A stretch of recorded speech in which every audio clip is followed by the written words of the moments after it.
దేశంలో ఎక్కడా లేని విధంగా తిట్ల దండకంతో పచ్చి బూతులు తిడుతూ మగవాళ్ళు ఆడవాళ్ళు వేషాలు వేసుకుని వైభవంగా జరుపుకునే పండుగే తిరుపతి తాతయ్య గుంట గంగమ్మ జాతర. అదేనండి పుష్ప 2లో చూపించిన గంగమ్మ జాతర. పుష్ప 2లో చూపించినట్లుగా ఈ అమ్మవారు చాలా పవర్ఫుల్.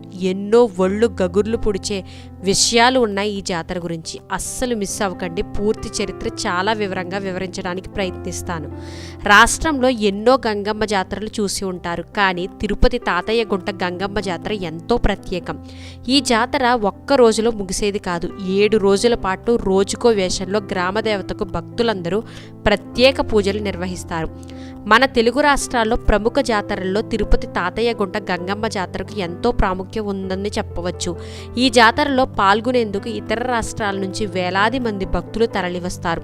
దక్షిణాది నుంచి భారీ స్థాయిలో పాల్గొనే పండుగ ఈ గంగమ్మ జాతర. ఇదేమి ఇప్పటి నుంచి వచ్చిన ఆచారం ఏమీ కాదు. దాదాపు 1000 ఏళ్ల పూర్వం నాటి ఆనవాయితీగా వస్తున్న ఆచారం ఇది. అంతటి చరిత్ర ఉన్న ఈ గంగమ్మ జాతర పూర్తి చరిత్రను తెలుసుకుందాం రండి. ఈ వీడియోలో గంగమ్మ తల్లిని ఎలా అవతరించారు, బూతులు ఎందుకు తిడతారు, మగవాళ్ళు ఆడవాళ్ళు వేషాలు ఎందుకు వేస్తారు, ఇంకా ఎన్నో ఆసక్తికరమైన విషయాలను తెలుసుకుందాం చాలా వివరంగా, క్లుప్తంగా. ముందుగా గంగమ్మ తల్లి చరిత్రను తెలుసుకుందాం. భారతదేశాన్ని ఎందరో రాజులు పరిపాలన సాగించేవారు. బ్రిటిష్ పరిపాలనకు పూర్వం రాజుల వద్ద సామంతులు, పాలెగాళ్ళు రాజ్యాలలో తమ ఆధిపత్యంగా వ్యవహరించి ప్రజలను పాలించేవాళ్ళు. అప్పటి పరిస్థితుల్లో తిరుపతిని ఓ పాలెగాళ్ళు పరిపాలన సాగించేవాడు. రాజ్యం తన కాళ్ల వద్ద ఉందన్న అహంతో ఆ పాలెగాడు ప్రజలను చిత్రహింసలకు గురిచేసి అధికార పెత్తనాన్ని చూపేవాడు.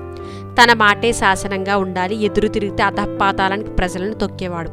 ఇక కామంతో కళ్ళు మూసుకుని పోయి పాలెగాడికి అందమైన అమ్మాయి కనిపిస్తే చాలు తన వశం చేసుకునేవాడు.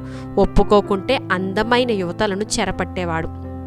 ఎవరైనా పెళ్లి చేసుకున్నారంటే చాలు ఆ నవవధువుని ముందుగా పాలెగాడి దగ్గరికి పంపాల్సిందే. వాడు అనుభవించాకే పెళ్లి చేసుకున్న వరుడు అనుభవించాలనే ఆంక్షలు విధించేవాడు. అరాచక శక్తి రాజ్యమేలుతున్న సమయంలోనే స్త్రీ జాతికి రక్షించేందుకు జగజ్జనని తిరుపతి సమీపంలోని అవివాల గ్రామంలో జన్మించింది. ఆమె మన గంగాలమ్మ తల్లి. కైకాల కులస్తుల కుటుంబంలో గంగమ్మగా ఆవిర్భవించింది. ఇక యుక్త వయసుకు వచ్చిన గంగమ్మను యథావిధిగా పాలెగాడు కన్నుపడి ఆమెను బలత్కరించబోయాడట. దీంతో గంగమ్మ తన విశ్వరూపాన్ని ప్రదర్శించింది. తనను అంతమొందించేందుకే అవతరించిన పరాశక్తే గంగమ్మ అని తెలుసుకున్న పాలెగాడు పరుగులు తీశాడు, దాక్కున్నాడు.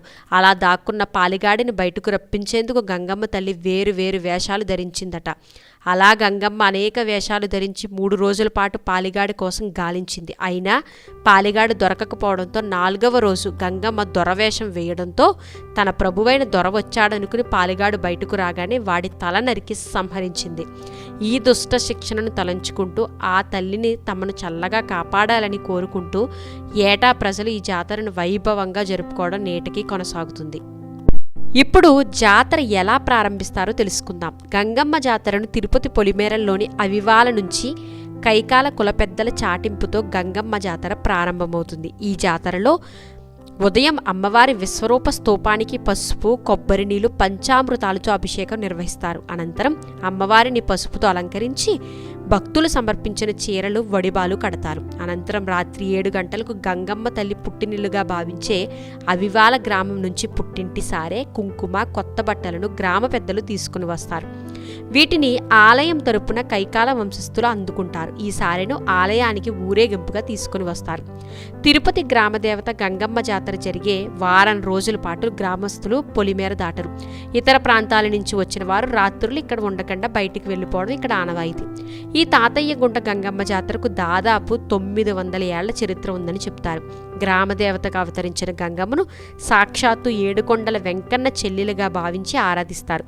తిరుమల నుంచి శ్రీ వెంకటేశ్వర స్వామివారు సోదరి గంగమ్మకు పుట్టింటి సారి కూడా పంపడం ఆచారంగా వస్తుంది.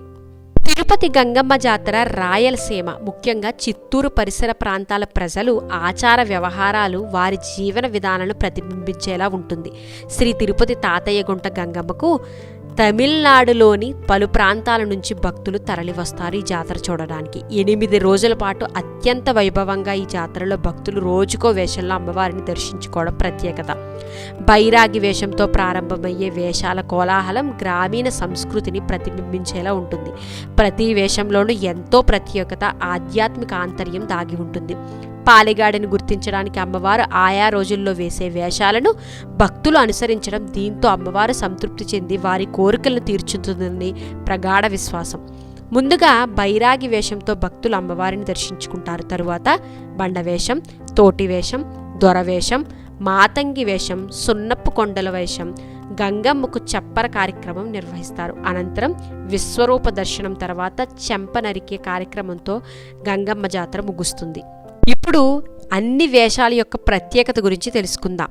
జాతరలో రెండో రోజు బైరాగి వేషం వేసి ఒంటిపై నాముకొమ్ము పూసుకుని రెల్లకాయ పండ్లతో తయారు చేసిన దండను ధరించి వేప మండలు చేతల పట్టి ఒకరినొకరు బూతులు తిట్టుకుంటూ ఆలయానికి చేరుకుని అమ్మవారిని దర్శించుకుంటారు. దేవత దర్శనం తర్వాత ఆ వేపాకులు మరియు రెల్లకాయ దండను ఆలయం వద్దే వదిలేస్తారు. మూడవ రోజు బండవేషం. ఈ రోజున భక్తులు తమ శరీరానికి కుంకుమ రంగు పూసుకుని భక్తులు కాలినడకన గంగమ్మ ఆలయానికి బయలుదేరి అమ్మవారి దర్శనం చేసుకుంటారు. ఇక నాలుగవ రోజు తోటి వేషం వేసుకుంటారు. తోటి వేషంలో భాగంగా ఒంటిపై మసిబొగ్గు పూసుకుని తెల్లని నామం, కనుబొమ్మల పైన చుక్కలు పెట్టుకోవడం సాంప్రదాయం. చిన్నపిల్లలు మీసాలను ధరిస్తారు. తలపై వేపాకు మండలు, పోతపరక చేతబట్టుకుని వీధుల్లో సంచరిస్తూ వేషాలమ్మ తల్లి ఆలయానికి చెల్లుకుంటారు. ఇక్కడి నుంచి తాతయ్య గుంట గంగమ్మను దర్శించుకుంటారు. 5వ రోజు నగరంలోని కైకాల కులస్తులు వంశపారంపర్యంగా దొరవేషాన్ని ధరిస్తారు. అమాయక ప్రజలను ఇబ్బంది పెడుతున్న రాజును గంగమ్మ రూపంలో ఆదిపరాశక్తి చంపిందని చెబుతారు. ఈ రోజున భక్తులు తమ శరీరానికి చందనం పూసుకుని వేపాకులు, నిమ్మకాయలతో చేసిన దండను ధరిస్తారు. దారి పొడవున డప్పుతో వీధుల్లో నృత్యం చేసుకుంటూ భక్తులు ఆలయానికి చేరుకుంటారు. 6వ రోజున ధరించే మాతంగి వేషాలు అత్యంత ప్రధానమైనవి. పురుషులు సైతం మహిళల్లా అలంకరించుకొని అమ్మవారి దర్శనం చేసుకుంటారు. దొరవేషంలో పాలిగాడిని చంపిన గంగమ్మ మాతంగి వేషంలో దళపతి భార్యను ఓదార్చిందని చెబుతారు. మరోవైపు కైకాల కులస్తులు సున్నపు కొండల వేషాన్ని ధరించి గంగమ్మకు ప్రతిరూపంగా నగరంలోని ప్రతి వీధిలో సంచరిస్తూ భక్తుల నుంచి హారతులు అందుకుంటారు. భక్తులు తమ శరీరానికి తెల్లటి రంగును పూసుకొని బొగ్గుతో చుక్కలు పూసుకుంటారు. తలపై ఒక కొండ పెట్టుకుని ఆలయం చేరుకున్న భక్తులు ఆ కొండను తలపై మోసుకుని ఆలయం చుట్టూ 3 సార్లు తిరుగుతారు. 3వ ప్రదక్షిణ తర్వాత ఆ కొండను ఆలయం వదిలి దేవత దర్శనానికి వెళతారు. 7 రోజుల పాటు జరిగే ఈ జాతరలో 4వ రోజున పాలిగాడిని చంపిన గంగమ్మ 5వ రోజున మాతంగి వేషంలో పాలిగాడి ఇంటికి వెళ్లి బాధపడుతున్న ఆయన భార్యను, పిల్లలను ఓదార్స్తుంది. దీనిని గుర్తు చేసుకుంటూ భక్తులు 5వ రోజున మాతంగి వేషాలు ధరిస్తారు. 6వ రోజున సున్నపు కుండల వేషం ధరిస్తారు.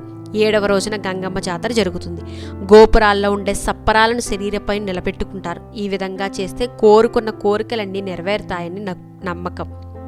అదే రోజున కైకాల కులస్తులు పేరంటాల వేషం వేస్తారు. ఇక చివరి రోజున అత్యంత ముఖ్యమైన ఘట్టం విశ్వరూప దర్శనం.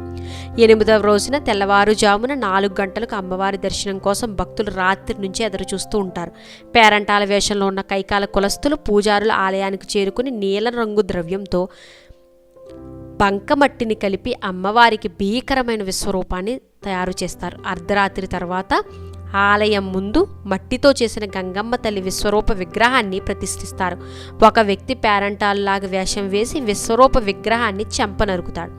ఆ విగ్రహం నుంచి తీసిన మట్టినే భక్తులు ప్రసాదంగా ఇస్తారు. 8 రోజుల పాటు ఘనంగా జరిగిన జాతర ఈ ఘట్టంతోనే ముగుస్తుంది. ఈ జాతర సమయంలో మగాళ్ళు చీర ధరించి మొక్కులు. ఇక ఆఖరిగా గంగమ్మ జాతర నైవేద్యాల గురించి తెలుసుకుందాం. జంతు బలిపై నిషేధం ఉన్నప్పటికీ ఆలయ పరిసరాల్లో మేకలు, కోళ్లు కోస్తారు. స్త్రీలు ఆలయంలో పొంగలి ఉండి అమ్మవారికి నైవేద్యంగా పెడతారు. కొందరు రాగి అంబలి కూడా పెడతారు. మహిళలు తమ ఇంటి నుంచి ఆలయానికి మోకాళ్ళపై నడుచుకుంటూ వచ్చి మొక్కులు చెల్లించుకుంటారు. కొంతమంది చాటుగా సారా, కళ్ళు వంటివి కూడా నైవేద్యంగా సమర్పిస్తారని చెబుతున్నారు.